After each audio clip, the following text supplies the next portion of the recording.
रासलीला Assam BTR Udalguri जिला के खोयराबारी में है रही आंखों देखा हाल। आज इस वीडियो में आप लोगों को दिखाऊंगा। मैं 2 नवंबर के रात खोयराबारी में हो रही रासलीला को देखने गया था।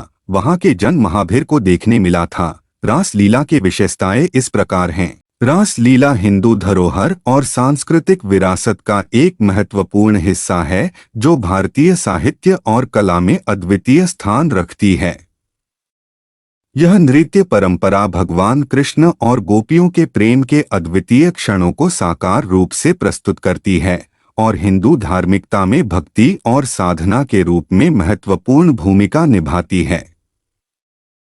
इस नृत्य फॉर्म का मूल उत्पत्ति स्थान ब्रज क्षेत्र, वर्तमान दिन के मध्य प्रदेश और उत्तर प्रदेश के क्षेत्र में है और इसे कृष्ण जन्माष्टमी और रास पूर्णिमा जैसे महत्वपूर्ण पर्वों पर प्रस्तुत किया जाता है। रास लीला का आरंभ भगवान कृष्ण के बचपन से होता है जब वह वृंदावन में गोपियों के साथ खेलते हैं। इस नृत्य में कृष्ण को नाटकीय रूप से प्रस्तुत किया जाता है जिसमें उनके खेलने और गोपियों के साथ रास रचाने के कई पहलुओं को दर्शाया जाता है।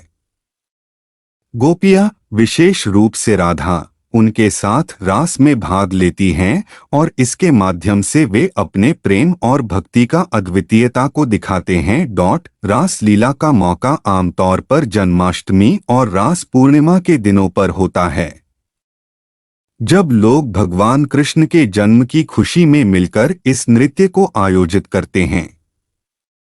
इसमें पुराणों, कविताओं और संगीत के साथ संवाद का मेलजोल होता है जो नृत्य को एक रूपांतरण में बदल देता है और उसे दर्शकों के लिए एक अद्वितीय और रासमिक अनुभव में बदल देता है।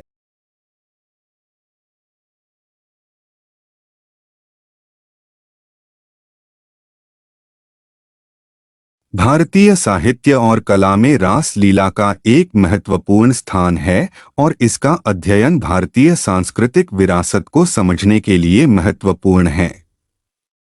यह नृत्य विभिन्न भाषाओं, रूपों और स्थलों में प्रस्तुत किया जाता है लेकिन इसका आधार हमेशा समान रहता है, प्रेम और भक्ति के भावनात्मक संबंध का प्रतीक। रास लीला का इतिहास गहरा और प्राचीन है और इसे विभिन्न धार्मिक और सांस्कृतिक परंपराओं में समाहित किया गया है। इस नृत्य का प्रमुख प्रस्तावना वेद, पुराण और आध्यात्मिक साहित्य में होता है जो इसे एक दिव्य कथा के रूप में स्थापित करता है। रास लीला के प्रमुख पात्र भगवान कृष्ण और राधा होते हैं। यह नृत्य कृष्ण की बाल लीलाओं, वृंदावन के माधुर्य और गोपियों के साथ रास रचाने के सुंदर क्षणों को दिखाता है। गोपियां भगवान कृष्ण के प्रेम में रत और उनकी अद्वितीय लीलाओं में लीन होती हैं जिसे इस नृत्य के माध्यम से सुंदरता और अभिव्यक्ति के साथ प्रस्तुत किया जाता है। रास लीला का आयोजन विशेषकर रास पूर्णिमा के दिन होता है जो कृष्ण भक्तों के लिए एक बड़ा उत्सव होता है। इस दिन लोग मंदिरों में भगवान कृष्ण की मूर्ति के सामने इस नृत्य का आनंद लेते हैं और इसे देखने के लिए समूहों में एकत्र होते हैं।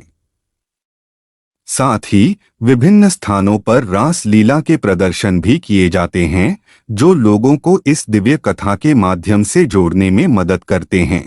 रास लीला में नृत्य की शैली और आंगन रचाने की कला बहुत सुंदर होती है।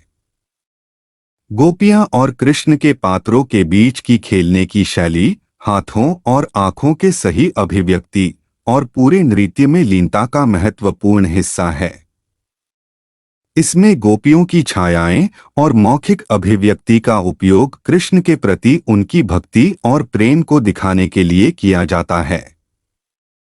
रास लीला के अंतर्निहित भावनाएं और विभिन्न भागों में बदलते रूप दर्शकों को एक सांस्कृतिक और आध्यात्मिक अनुभव में डालने में मदद करती हैं। यह नृत्य न केवल एक कला है बल्कि एक धार्मिक अनुष्ठान का भी हिस्सा है जो लोगों को दिव्य और आध्यात्मिक दृष्टिकोण से जोड़ने का एक माध्यम प्रदान करता है।